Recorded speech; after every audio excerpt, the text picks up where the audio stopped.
Now coming to the next question. Question number 21 says, a person can row a boat at the rate of 5 km per hour in still water. He takes thrice as much time in going 40 km upstream. तो upstream जाने में उसको 3 times ज्यादा time लग रहा है.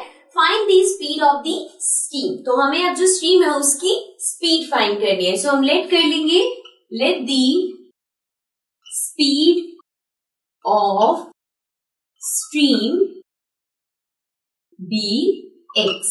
ठीक है. अब हम देखते हैं जो वाटर की, जो बोट की, जो हमारे पास स्टीम के साथ जो स्पीड होगी वो क्या होगी. So speed of boat. अब देखो यहाँ पे दो चीजें हैं. एक है कि अगर वो अपस्ट्रीम जा रही है और एक है अगर वो डाउन स्ट्रीम जा रही है. तो अगर वो अपस्ट्रीम जा रही है तो मतलब स्ट्रीम से उल्टी साइड, जैसे स्ट्रीम अगर इधर की तरफ है तो बोट उल्टी साइड जा रही है, उसको उल्टी तरफ जा रही है, इसलिए यहाँ पे स्पीड ऑफ बोट हो जाएगी 5 minus x. Okay. And speed of boat also we have to mention, ये अपस्ट्रीम का है. अब जब वो डाउन स्ट्रीम आएगी तो क्या होगा, स्ट्रीम भी इस साइड पे है, बोट भी इस साइड पे जा रही है, तो मतलब जो स्पीड होगी बोट की वो स्ट्रीम के साथ एड ऑन हो जाएगी. सो वो हो जाएगा 5 plus x.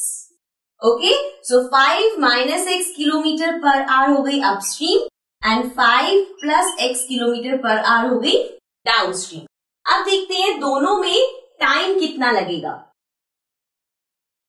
So we know that time हमारा क्या होता है, टाइम हम कैसे फाइंड करते हैं, it is distance upon speed.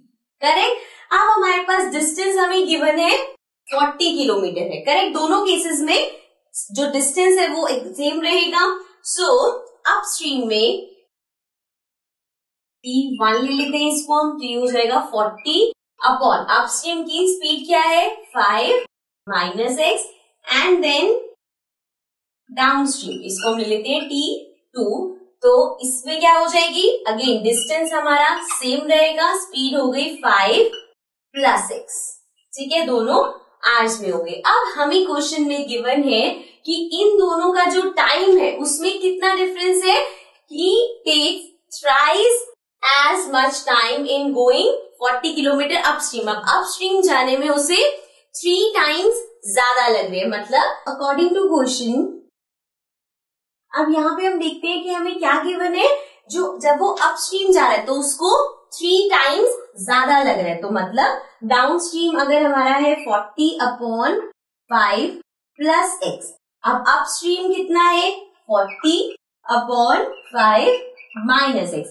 अब 3 टाइम्स ज्यादा अपस्ट्रीम में है, मतलब अगर आपको इसको इक्वल करना है तो डाउन स्ट्रीम में आपको 3 मल्टीप्लाई करना पड़ेगा. बिकॉज अगर आप इसमें 3 मल्टीप्लाई कर दोगे तो ये तो पहले ही 3 गुना ज्यादा है, अगर हम और कर देंगे तो वो 6 टाइम्स हो जाएगा. अगर हम इसमें 3 टाइम्स करेंगे तो वो दोनों इक्वल हो जाएंगे. सो हम इसको सॉल्व करते हैं. 4 into 3 is 12. So ये हो गया 120 upon 5 plus x equals to 40 upon 5 minus x. अब यहाँ पे हम क्रॉस मल्टीप्लीकेशन कर सकते हैं.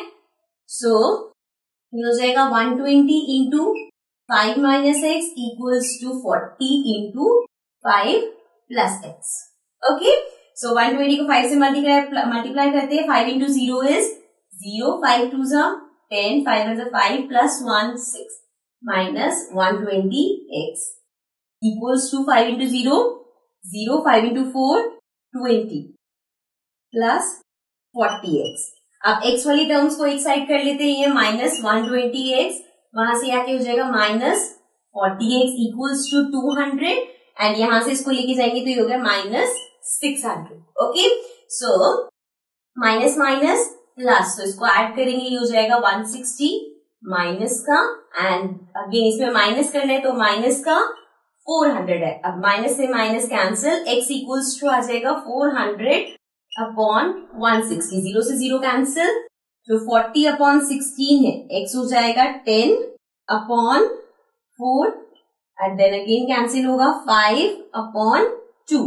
तो x हमारा आ गया 5 अपॉन 2 मीन्स 2.5. सो x हमने क्या लेट किया था स्पीड ऑफ स्ट्रीम जो कि हमें फाइंड करना है. So therefore the speed of stream will be 2.5 kilometer per hour. Okay, so this was our question number 21. Let's move to the next question.